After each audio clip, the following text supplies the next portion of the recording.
حسبة بسيطة كده، لو 1% من البشر هم اللي بيتحكموا في 99% من البشر، و4% من ال99 كلاب لل1%، و90% من البشر نايمين في العسل، يتبقى لنا كام في المية؟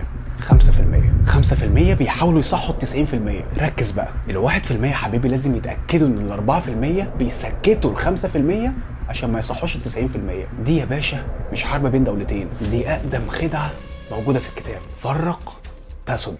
عشان يفضلوا دايما فوق لازم على طول يعملوا فتنه ويفرقوا بين الناس، لازم على طول يخلوك عنصري وتبص للي في غيرك، لازم شهوتك تبقى هي اللي سايقاك ومسيطره على تفكيرك، لازم قلبك يبقى مليان غل وحقد من اللي بتشوفه، وساعتها تبقى سهل عليهم قوي قوي يفرقوا بين الناس ويركبوا عليهم. انت عارف الساحر بيعمل التريك او الخدعه بتاعته دي ازاي؟ بيقعد يعمل دوشه وحركات بايده ويلفت عينك ليها طول الوقت، يشتتك باللي هو عايز يوريهولك، وهو بيسوحك كده يجي بايده التانيه ومره واحده عمل لك السحر اللي بجد.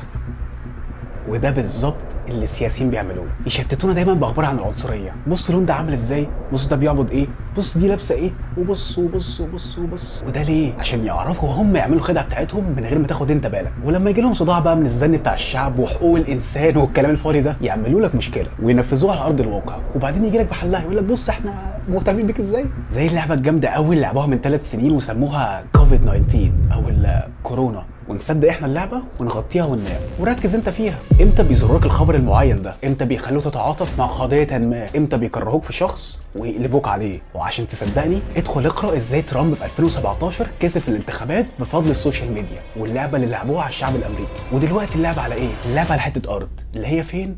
في غزة. لو ال90% صحيوا من النوم عارفين ايه اللي هيحصل للواحد، وال4% بوم هيختفوا. على الأقل مش هيعرفوا يلاقولك ماسكة، عشان هيبقى في 95% واقفين قدام بس 5% صحيين لهم وفايقين لهم. اللعبة مهما كانت سهلة لازم تركز عشان تكسبها. أتمنى تكون فهمت.